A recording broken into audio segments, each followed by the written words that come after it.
ഭർതൃഹരി വിരചിത Nitishatakam chanting by P.R. Iyer.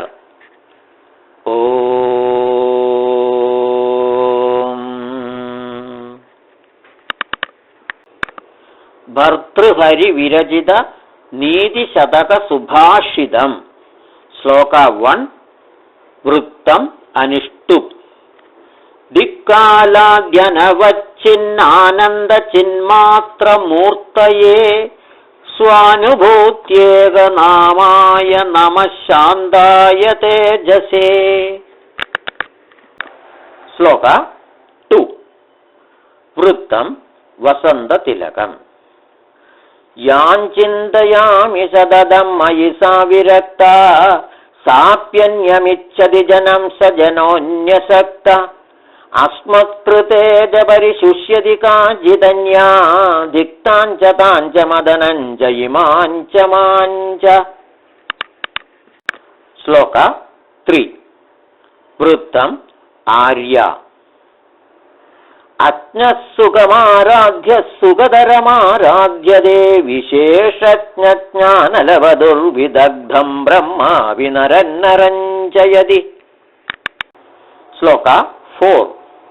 വൃത്തം അനുഷ്ടുപ്. പ്രായകന്തുകപാദേനോ പദത്യാര്യപദന്നപി തദാ പദത്യനാര്യസ്തു മൃത്പിണ്ഡപദനം തഥാ. ശ്ലോക 5. വൃത്തം പൃഥ്വി. ലഭേദസി കഥാസു തൈലമപി യത്നദ പീഡയൻ പിബേച്ഛ മൃഗതൃഷ്ണികാസു സലിലം പിപാസാർദിത കഥാചിദപി പര്യടൻ ഛശവിഷാണമാസാദയെന്നതു പ്രതിനിവിഷ്ടമൂർഖജനചിത്തമാരാധയേത്. ശ്ലോക 6. വൃത്തം ശാർദൂലവിക്രീഡിതം. വ്യാലംബാലമൃണാളതന്തുഭിരസൗ रोद्धुं समुजृम्भते भेतुं वज्रमणीं शिरीषकुसुमप्रान्तेन सन्नह्यति माधुर्यं मधुविन्दुनारजयितुं क्षाराम्बुदेरीहदे नेतुं वाञ्छति यः कलां पथि सदां सूक्तैः सुदास्यन्दिभिः. श्लोक 7. वृत्तम उपजाति. स्वायत्तमेकान्तगुणं विधात्रा विनिर्मितं चादनमज्ञताया विशेषतः सर्वविधां समाजे विभूषणं मौनमपण्डितानाम्. श्लोक 8. वृत्तं शिखरिणी. यदा किञ्चिज्ञोऽहङ्गज इव मदान्धः समभवन्तदा सर्वज्ञोऽस्मीत्यभवदवलिप्तं मम मनः यदा किञ्चित् बुधजनसकाशादवगतं तदा मूर्खोऽस्मि दिज्वर इव मदो मे व्यपगतः. श्लोक 9. वृत्तं हरिणी. कृमिकुलचितं लालाक्लिन्नं विगन्धि जुगुप्सिदं निरुपमरसं प्रीत्या कादन्नरास्ति निरामिषं सुरभिदमपि श्वापार्श्वस्थं विलोक्य न शङ्कदे न हि गणयति क्षुद्रो जन्तुः परिग्रहफल्गुदाम्. श्लोक 10.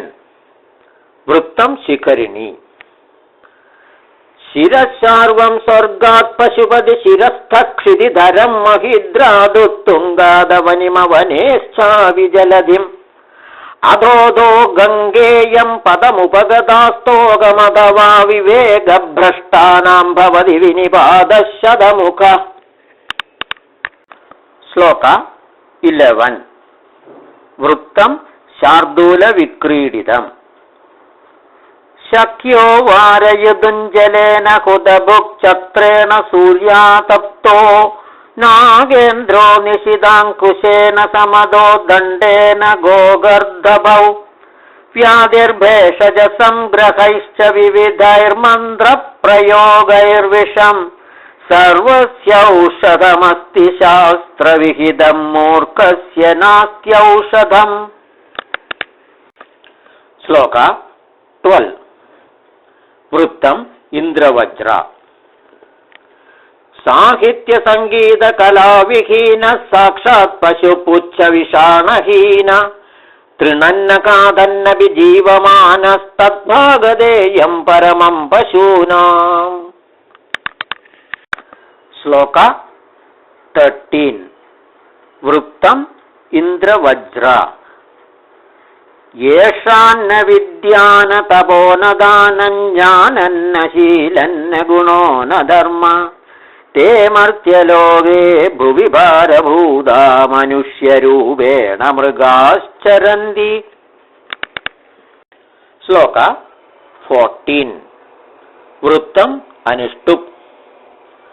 വരം പർവത ദുർഗേഷു ഭ്രാന്തം വനചരൈ സഹ ന മൂർഖജന സമ്പർക്ക സുരേന്ദ്ര ഭവനേഷ്വപി. ശ്ലോക 15. വൃത്തം ശാർദൂല വിക്രീഡിതം. ശാസ്ത്രോപസ്കൃത ശബ്ദ സുന്ദരഗിര ശിക്ഷ്യപ്രദേയാഗമാ വിഖ്യാതാ കവയോ വസന്തി വിഷയേ യസ്യ പ്രഭോർനിർധനാ തജ്ജാള്യം വസുധാധിപസ്യ കവയത്വർദ്ധം വിനാപീശ്വരാ കുസ്യാസ്യു കുപരീക്ഷകാനമണയോ യൈരർഘദപ്പാദിതാ. ശ്ലോക 16. വൃത്തം ശാർദൂല വിക്രീഡിതം. ഹർത്തുര്യാദിന ഗോചരംഗിമപി ശംഭുഷ്ണാദി യത് സർവദാപ്യർത്ഥിഭ്യഃ പ്രതിപാദ്യമാനമനിശം പ്രാപ്നോതി വൃദ്ധിം പരാം കൽപ്പാന്തേഷ്വഭിന പ്രയാതി നിധനം വിദ്യാഖ്യമന്തർധനം യേഷാന്താൻ പ്രതിമാനമുജ്ജത നൃപാ കസ്തൈ സഹ സ്പർദ്ധതേ. ശ്ലോക 17. വൃത്തം മാലിനി. അധിഗതപരമാർത്ഥാൻ പണ്ഡിതാൻ മാവമംസ്താസ്തൃണമിവ ലഘുലക്ഷ്മീർനൈവ താൻ സംവൃണദ്ധി അഭിനവമദലേഖാ ശ്യാമഗണ്ഡസ്ഥലാനാന്നഭവതി വിശതം ദുർവാരണം വാരണാനാം. ശ്ലോക 18. വൃത്തം വസന്തതിലകം. അംബോജിനീവന വികാര വിലാസമേവ ഹംസസ്യ സന്ധിനിതരാം കുപിതോ വിദാത നത്വസ്യ ദുഗ്ധജലഭേദ വിധൗ പ്രസിദ്ധാം വൈദഗ്ധ്യകീർത്തിമപഹർത്തുമസൗ സമർത്ഥ. ശ്ലോക 19. വൃത്തം ശാർദൂല വിക്രീഡിതം. കേയൂരാണിന ഭൂഷയന്തി പുരുഷം ഹാരാന ചന്ദ്രോജ്വലാന സ്നാനന്ന വിലേപനന്ന കുസുമന്നാലങ്കൃതാമൂർധജാ വാണ്യേകാസമലങ്കരോതി പുരുഷന്യാ സംസ്കൃതാധാര്യതേ ക്ഷീയന്തേ ഖലു ഭൂഷണാനി സതതം വാഗ്ഭൂഷണം ഭൂഷണം. ശ്ലോക 20. വൃത്തം ശാർദൂല വിക്രീഡിതം. വിദ്യാനാമനരസ്യ രൂപമധികം പ്രച്ഛന്ന ഗുപ്തം ധനം വിദ്യാഭോഗകരീ യശസ്സുഖകരീ വിദ്യാ ഗുരുണാം ഗുരു വിദ്യാ ബന്ധുജനോ വിദേശഗമനേ വിദ്യാപരാ ദേവതാ വിദ്യാ രാജസു പൂജിതാനതു ധനം വിദ്യാ വിഹീന പശു. ശ്ലോക 21. വൃത്തം ശാർദൂല വിക്രീഡിതം. ക്ഷാന്ധിച്ചേത് കവചേന കിങ്കിമരിഭി ക്രോധോസ്തി ചേദ്ദേഹിനാജ്ഞാതിച്ഛേദനലേന കിഞ്ഞതി സുഹൃദ്ദിവ്യൗഷധൈ കിം ഫലം കിം സർപ്പൈര്യതി ദുർജനാ കിമുധനൈർവിദ്യാന വന്ദ്യായതി വ്രീളാ ചേത് കിമു ഭൂഷണൈ സുഖവിദാ യദ്യസ്തി രാജ്യേന കിം. ശ്ലോക 22. വൃത്തം ശാർദൂല വിക്രീഡിതം.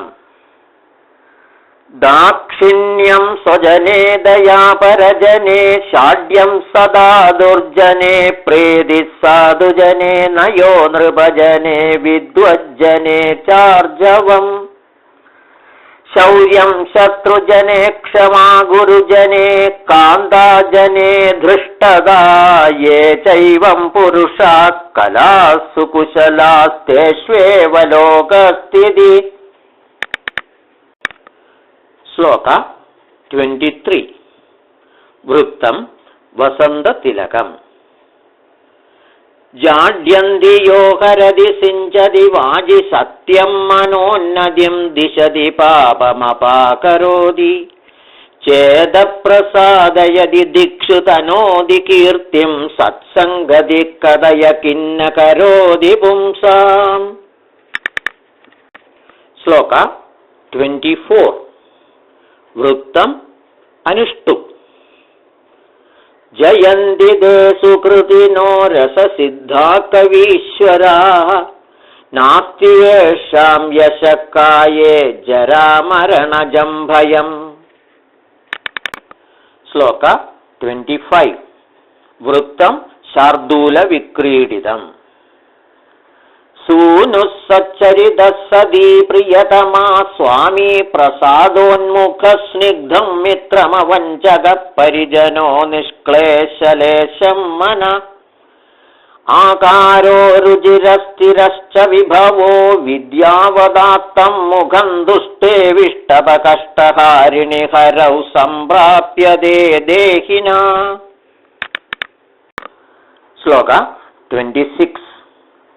വൃത്തം ശ്രദ്ധര. പ്രാണാഘാതാന്നിവൃത്തി പരധനഹരണേ സംയമ സത്യവാക്യം കാലേ ശക്ത്യാ പ്രധാനന്യുവതി ജനകഥാമോകഭാവ പരേഷാം തൃഷ്ണാസ്ത്രോദോ വിഭംഗോ ഗുരുഷു ച വിനയ സർവഭൂതാനുകമ്പ സാമാന്യ സർവശാസ്ത്രേഷു അനുപഹത വിധി ശ്രേയസാമേഷ പന്ഥാ. ശ്ലോക 27. വൃത്തം വസന്തതിലകം. പ്രാരഭ്യതേന ഖലു വിഘ്നഭയേന നീജൈ പ്രാരഭ്യ വിഘ്നവിഹതാ വിരമന്തി മധ്യാ വിഘ്നൈ പുനഃ പുനരപി പ്രതിഹന്യമാനാ പ്രാരബ്ധമുക്തമഗുണാന പരിത്യജന്തി. ശ്ലോക 28. വൃത്തം ശിഖരിണി. അസന്തോനാഭ്യർത്ഥാ സുഹൃദഭിനയാച്യ കൃശധന പ്രിയാന്യായ്യാ വൃത്തിർമലിനമസുഭംഗേപ്യസുകരം വിപദ്യുച്ചൈസ്ഥേയം പദമനുവിധേയം ച മഹതാം സദാങ്കേനോദ്ദിഷ്ടം വിഷമമസി ധാരാവ്രതമിദം. ശ്ലോക 29. വൃത്തം ശാർദൂല വിക്രീഡിതം.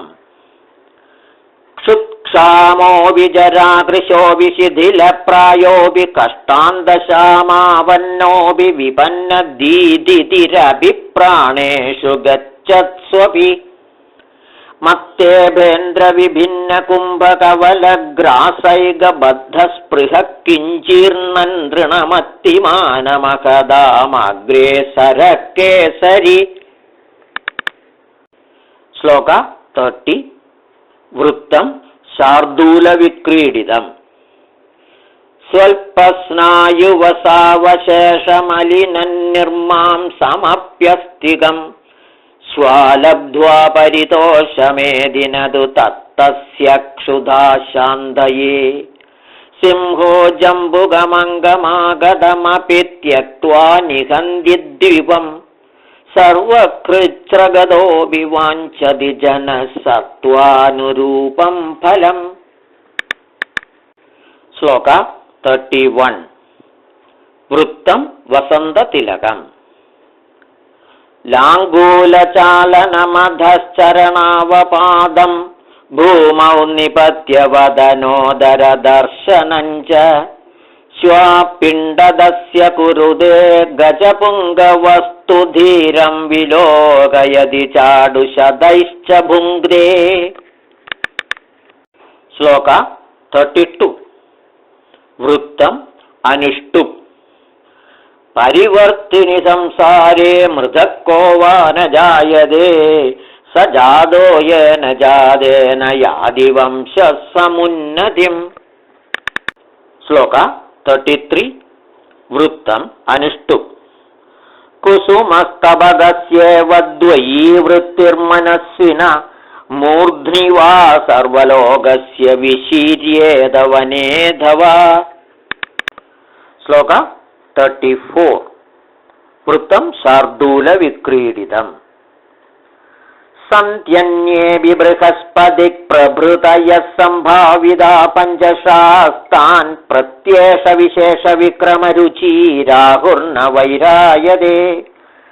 ദ്വാവേവ ഗ്രസതേ ദിവാകര നിശാ പ്രാണേശ്വരൗ ഭാസ്വരൗ ഭ്രാതപർവണി പശ്യതാ നവപദി ശീർഷാവശേഷാകൃതി. ശ്ലോക 35. വൃത്തം ഹരിണി.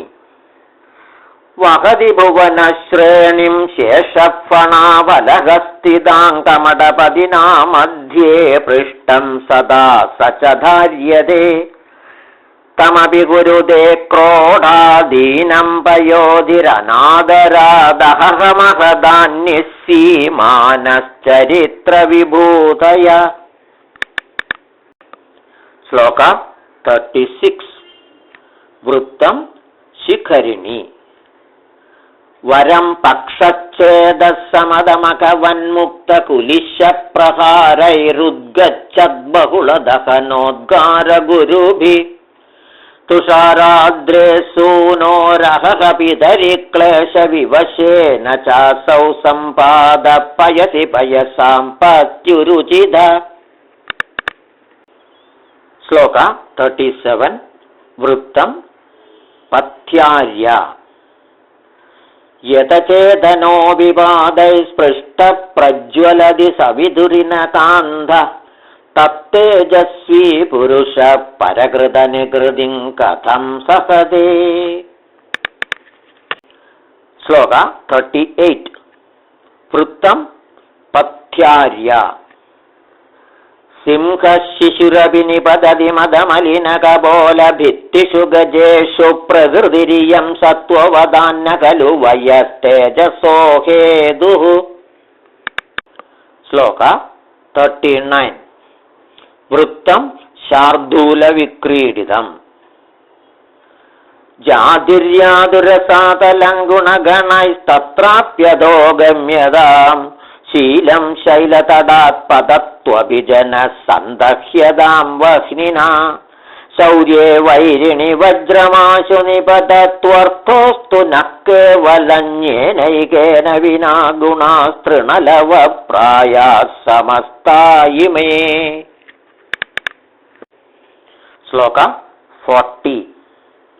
വൃത്തം വസന്തതിലകം.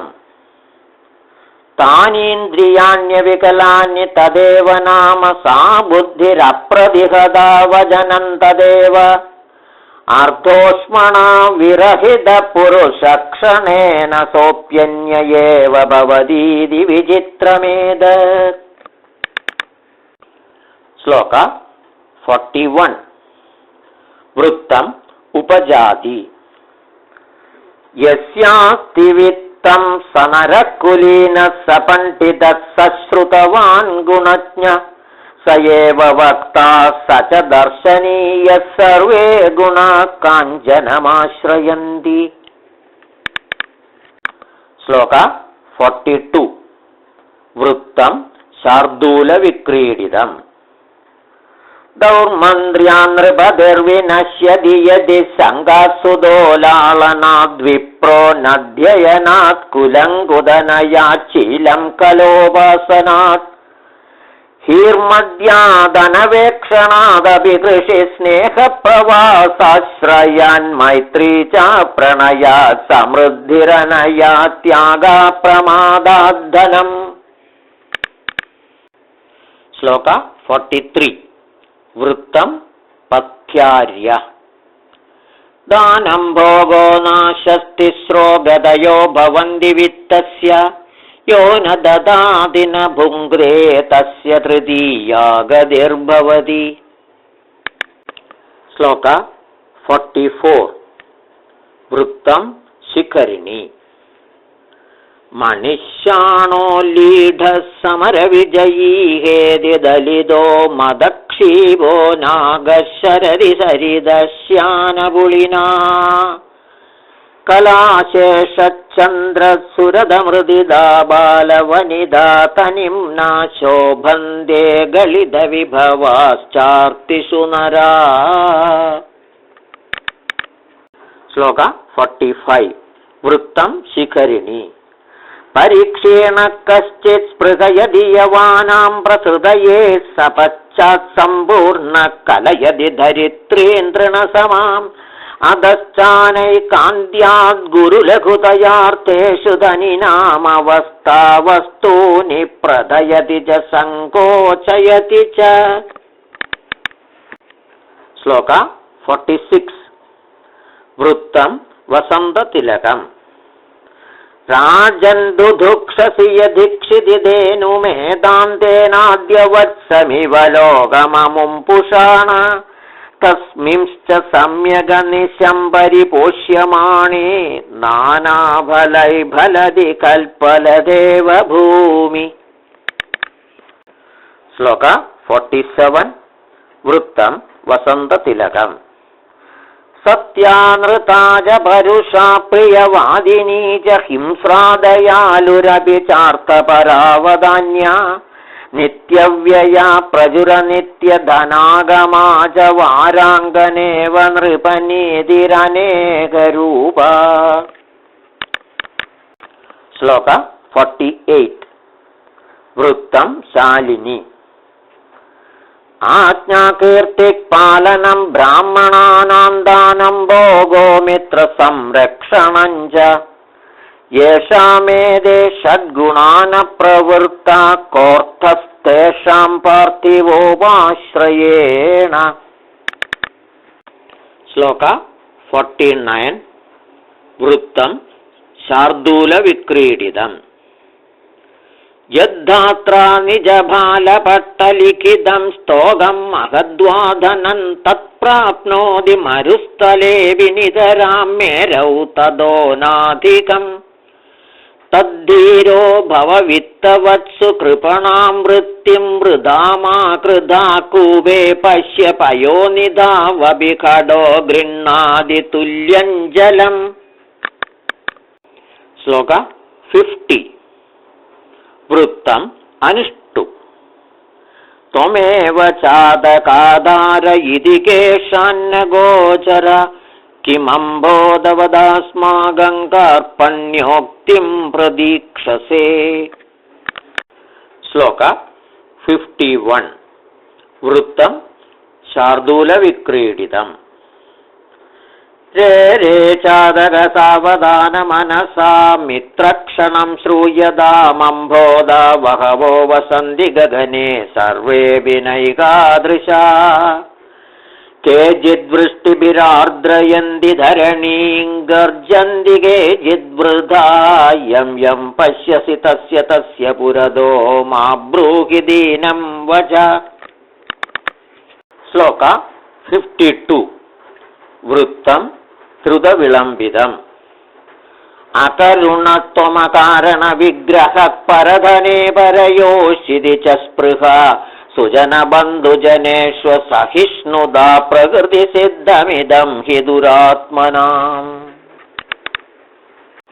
श्लोक 53 वृत्तं अनुष्टुप् दुर्जन परिकर्तव्यो विद्ययालङ्कृतोऽपि सन् मणिना भूषितः सर्प किमसौ न भयङ्करः। श्लोक 54 वृत्तं शार्दूलविक्रीडितम् चाढ्यं हेमधिगण्यते व्रचरुचौ डम्भश्चुचौ कैदवम् शूरे निर्घृणदा मुनौ विमदिदा दैन्यं प्रियालापिनी तेजस्विन्यवलिप्तदा मुखरदा वक्तव्यशक्तिस्थिरे तत्को नाम गुणो भवेत् स गुणिनान्यो दुर्जनानां मदः।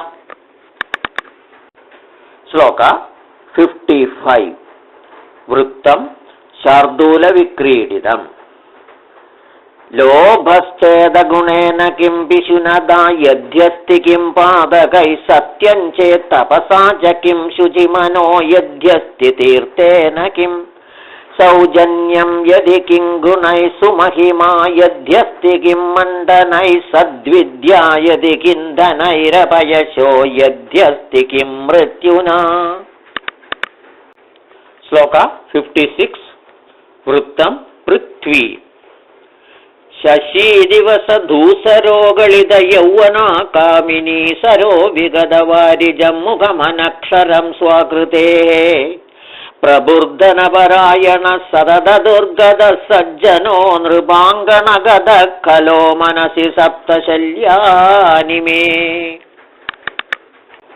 श्लोक 57 वृत्तम् अनिष्टुप् न कच्चिच्चण्डकोपानामात्मीयो नाम भूभुजां होदारमभिजुह्वानं स्पृष्टो दहति पावकः।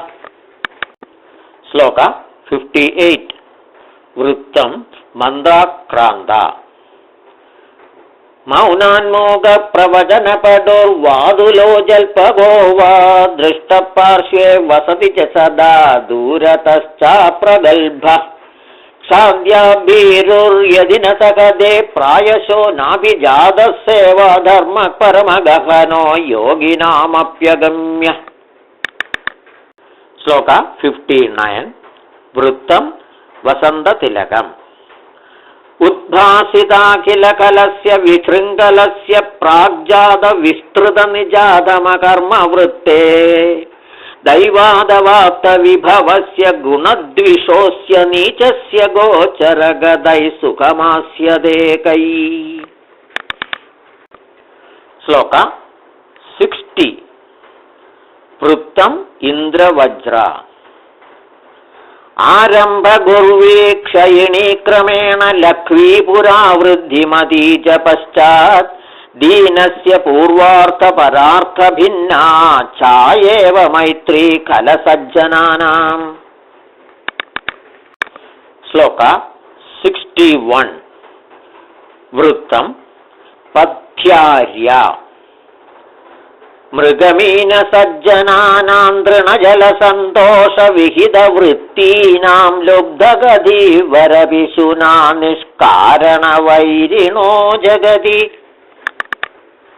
श्लोक 62 वृत्तं शार्दूलविक्रीडितम् वाञ्छा सज्जनसङ्गमे वरगुणे प्रीतिर्गुरौ नम्रता विद्यायां व्यसनं स्वयोषितिरधिर्लोकापवादाद्भयम् भक्तिशूलिनि शक्तिरात्मदमने संसर्गमुक्तिकले ये श्वेदे निवसन्ति निर्मलगुणास्तेभ्यो नरेभ्यो नमः। श्लोक 63 वृत्तं द्रुतविलम्बितम् विपदिधैर्यमदाभ्युदये क्षमा सदसि वाक्पटुता युधि विक्रम यशसि चाभिरुचिर्व्यसनं श्रुतौ प्रकृतिसिद्धमिदं हि महात्मनाम्। श्लोक 64 वृत्तं शिखरिणी प्रदानं प्रच्छन्नं गृहमुपगदे सम्भ्रमविधिप्रियं कृत्वा मौनं सदसि कथनं चाप्युपकृते अनुत्स्येगो लक्ष्म्यामनभिभवगन्धा परकथा सदाङ्गेनोद्दिष्टं विषममसि धाराव्रतमिदम्। श्लोक 65 वृत्तं शिखरिणी करेश्लाख्यस्त्याग शिरसि गुरुपादप्रणयिता मुखे सत्यावाणी विजयि भुजयोर्वीर्यमधुलम् हृदि स्वच्छावृत्ति श्रुतमधिगतं च श्रवणयोर्विनाप्यैश्वर्येण प्रकृतिमहदां मण्डनमिदम्। श्लोक 66 वृत्तम् अनुष्टुप् सम्पत्सु महदाञ्चित्तं भवत्युल्पलकोमलं आपत्सु च महाशैलशिलासङ्खादकर्कशम्। श्लोक 67 वृत्तं शार्दूलविक्रीडितम्। सन्तप्तायसि संस्थितस्य पयसो नामापि न ज्ञायते मुक्ताकारतया तदेव नलिनी पत्रस्थितं राजते। स्वात्यां सागरशुक्तिमध्यपतितं तन्मौक्तिकं जायते प्रायेणाधममध्यमोत्तमगुणः संसर्गदो जायते। श्लोक 68 वृत्तं वसन्ततिलकम्।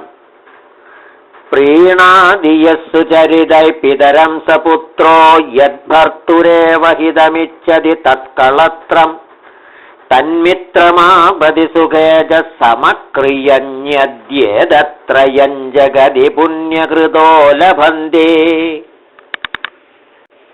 श्लोक 69 वृत्तं शालिनी। एको देव केशवो वा शिवो वा ह्येकं मित्रं भूपतिर्वा यदिर्वा एको वा सपत्तने वा वने वा ह्येका भार्या सुन्दरी वा दरी वा। श्लोक 70 वृत्तं श्रद्धरा। नम्रत्वेनोन्नमन्तःपरगुणकथनैः स्वान् गुणान् ख्यापयन्तः स्वार्थान् सम्पादयन्तो विदध मृदुधरारम्भयत्नापरार्थे क्षान्त्यैवाक्षेपरुक्षाक्षरमुखरमुखान् दुर्जनान् दूषयन्तः सन्धस्साश्चर्यचर्या जगति बहुमदा कस्य नाभ्यर्चनीया। श्लोक 71 वृत्तं वंशस्थम्। भवन्ति नम्रास्तरवद्फलोद्गमैर्नवाम्बुभिर्दूरविलम्बिनो खना अनुद्धता सत्पुरुषा समृद्धिभिः स्वभावये वैष परोपकारिणाम्।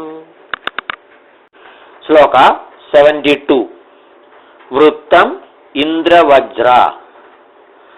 श्रोत्रं श्रुतेनैव न कुण्डलेन दानेन पाणिर्न तु कङ्कणेन विभाधिकाय करुणापराणां परोपकारैर्न तु चन्दनेन।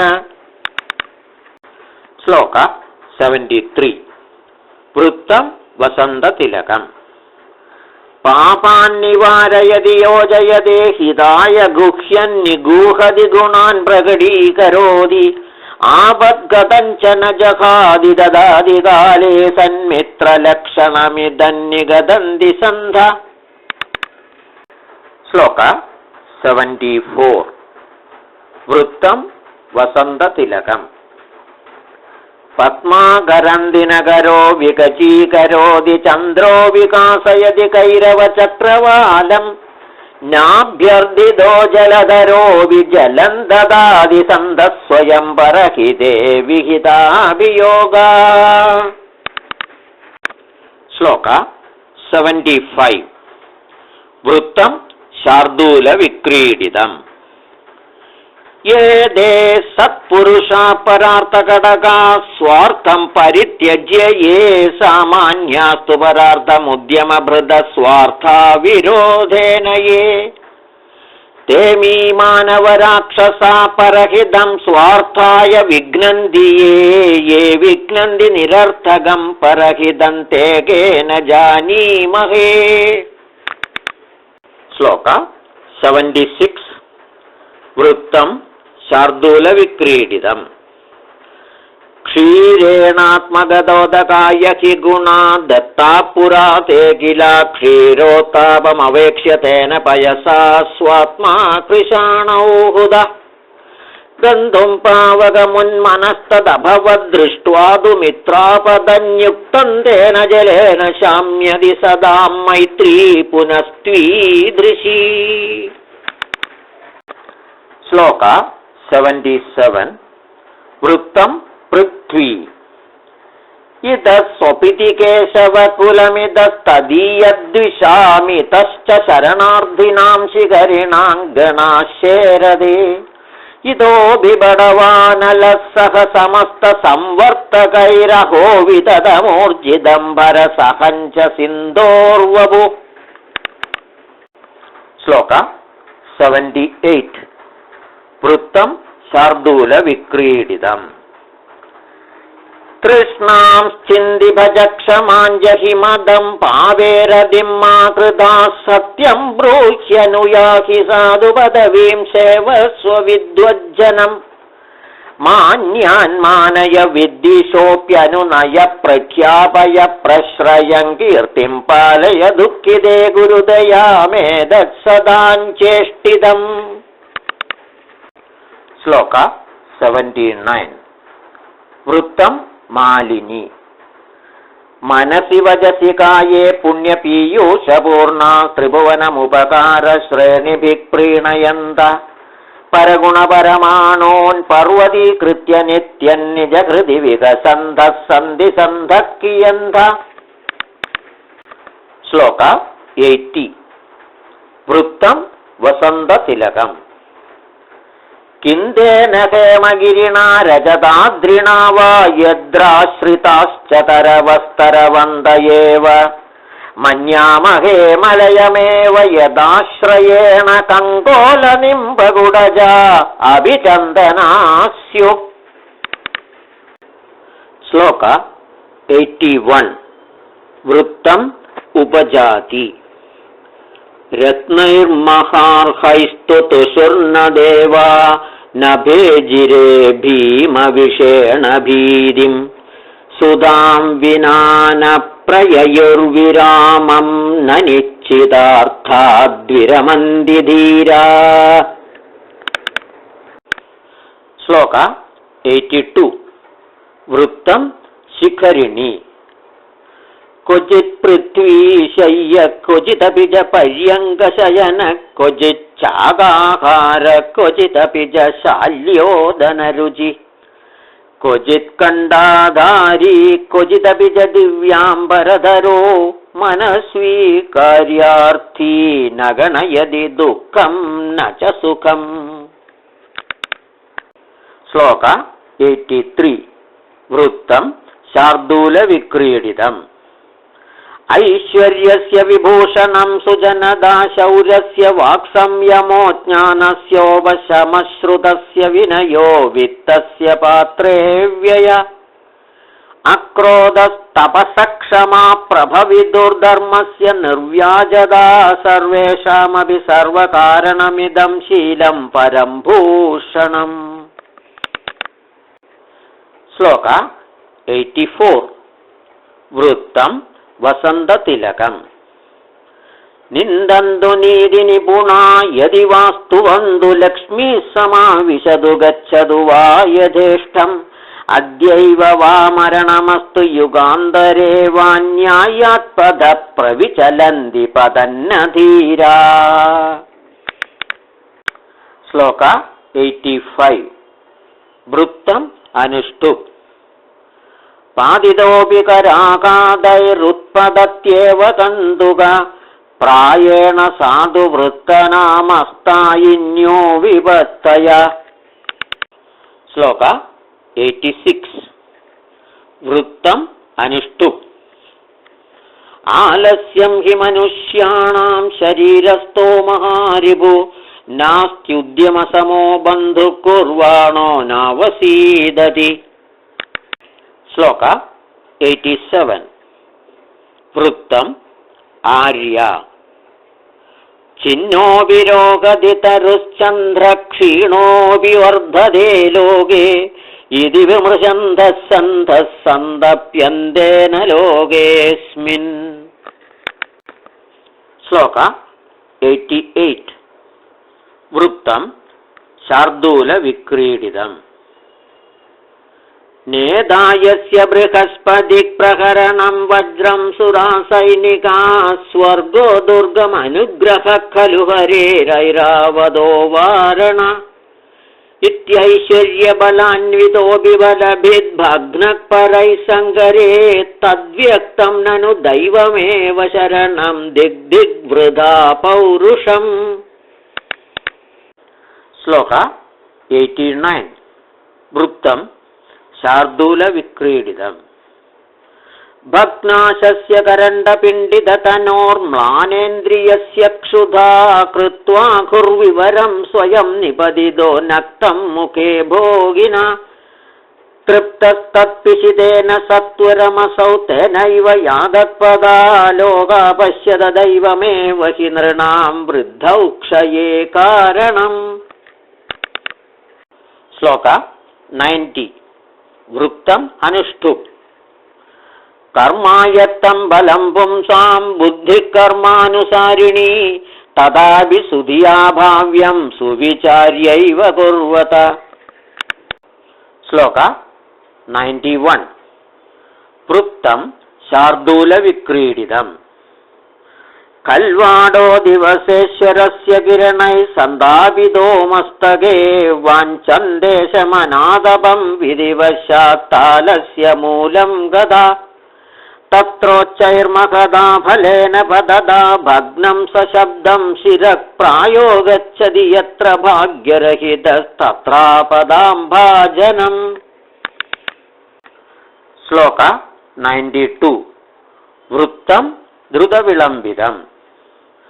रविनिशागरयोर्गृहपीडनङ्गजभुजङ्गमयोरभिबन्धनं मदिमदाञ्च विलोक्य दरिद्रतां विधिरहो बलवानिधि मे मदि। श्लोक 93 वृत्तं द्रुतविलम्बितम्। सृजति तावदशेषगुणाकरं पुरुषरत्नमलङ्करणं भुव तदपि तत्क्षणभङ्गिकरोति चेदहर कष्टमपण्डितदाविधे। श्लोक 94 वृत्तं शार्दूलविक्रीडितम्।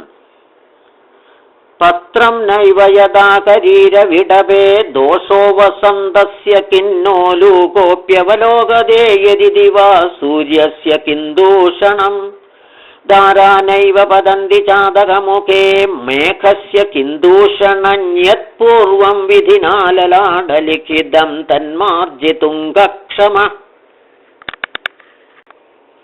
श्लोक 95 वृत्तं शिखरिणी। नमस्यामो देवाननुगतविधेस्तेऽपि वशगा विधिर्वन्ध्यः सोऽपि प्रतिनियतकर्मैकफलद बलं कर्मायत्तं यदि किममरैः किञ्च विधिना नमस्तत्कर्मभ्यो विधिरभिनयेभ्यः प्रभवति। श्लोक 96 वृत्तं शार्दूलविक्रीडितम्।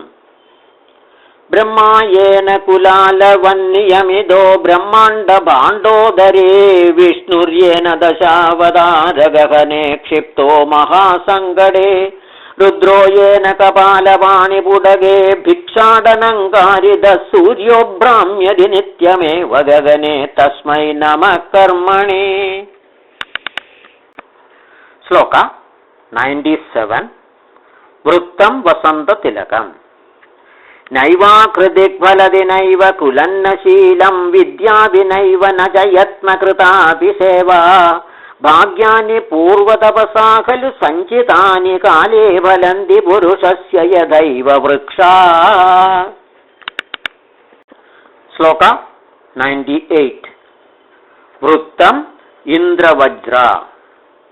वनेरणे शत्रुजराग्निमध्ये महार्णवे पर्वतमस्तके वा सुप्तं प्रमत्तं विषमस्थितं वा रक्षन्ति पुण्यानि पुराकृतानि। श्लोक 99 वृत्तं शार्दूलविक्रीडितम्। या साधुंश्च फलान् करोति विदुषो मूर्खान् हितान् द्वेषिणः प्रत्यक्षं कुरुते परोक्षममृतं हलाहलं तत्क्षणात् तामाराधय सत्क्रियां भगवतीं भोक्तुं बलं वाञ्छितं हे साधो व्यसनैर्गुणेषु विबलेषु आस्तां वृथा मा कृधा। श्लोक 100 वृत्तं मालिनी गुणवद गुणवद्वा कुर्वदा कार्यजातं परिणतिरवधार्या यत्नतः पण्डितेन अविरवसकृतानां कर्मणामा विपत्तेर्भवति हृदयदाही शल्यतुल्यो विपाक।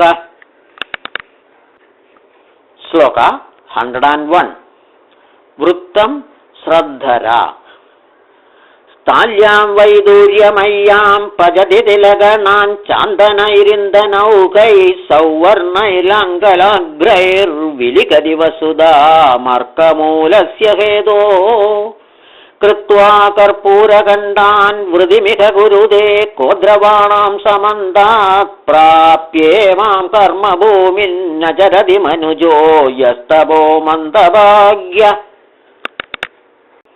श्लोक 102 वृत्तं शार्दूलविक्रीडितम् मज्जत्वम्बसि यादुमेरुशिखरं शत्रुञ्जयत्वा वहे वाणिज्यं कृषिसेवने जसकला विद्याकला शिक्षकाम् आकाशं विपुलं प्रयातु भगवत् कृत्वा प्रयत्नं परं नाभाव्यं भवदीक कर्मवशदो भाव्यस्य नाशः कुतः। श्लोक 103 वृत्तं वसन्ततिलकम् भीमं वनं भवति तस्य पुरं प्रधानं सर्वो जनः स्वजनतामुपयाति तस्य कृष्णाज भूर्भवति सन्निधिरत्नपूर्णा यस्यास्ति पूर्वसुकृतं विपुलन्नरस्य। श्लोक 104 वृत्तं शार्दूलविक्रीडितम् को लाभो गुणिसङ्गमः किमसुखं प्राज्ञेतरैः सङ्गधिः का हानिः समयच्युतिर्निपुणदा का धर्मतत्त्वे कशूरो विजितेन्द्रियप्रियतमा कानुव्रता किन्धनं विद्या किं सुगमप्रवासगमनं राज्यं किमाज्ञाफलम्। श्लोक 105 वृत्तं आर्या अप्रियवचनदरिद्रैः प्रियवचनाढ्यैः स्वदारपरितुष्टैः परपरिवादनिवृत्तैः क्वचिन्मण्डिता वसुधा। श्लोक 106 वृत्तम् उपजाति कदर्तितस्यापि हि धैर्यवृत्तिर्न शक्यते धैर्यगुणप्रमार्ष्टुम् अधोमुखस्यापि कृतस्य वह्निर्नादशिखायादि कदाचिदेव। श्लोक 107 वृत्तं वसन्ततिलकम् कान्ताकटाक्षविशिखानलुनन्ति यस्य चित्तन्न निर्दहति कोपकृशानिताप कर्षन्ति भूरिविषयाश्चन लोभपाशैर्लोकत्रयं जयति कृष्णमिदं सधीर। श्लोक 108 वृत्तम् अनुष्टुप् एकेनापि किशूरेण पादाक्रान्तं महीतलं क्रियते भास्करेणेव स्फारस्फुरिततेजसा।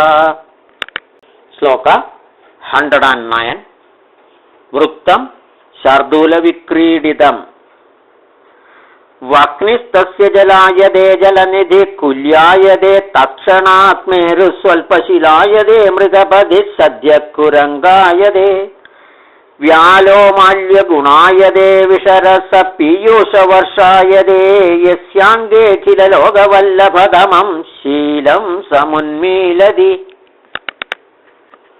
श्लोक 110 वृत्तं वसन्ततिलकम् लज्जागुणौगजननीं जननीमिव स्वामत्यन्तशुद्धहृदयामनुवर्तमानां तेजस्विनः सुखमसो न विसन्ध्यजन्ति सत्यव्रतव्यसनिनो न पुनः प्रतिज्ञाम् इति भर्तृहरिविरचितनीतिशतकसुभाषितं सम्पूर्णम्।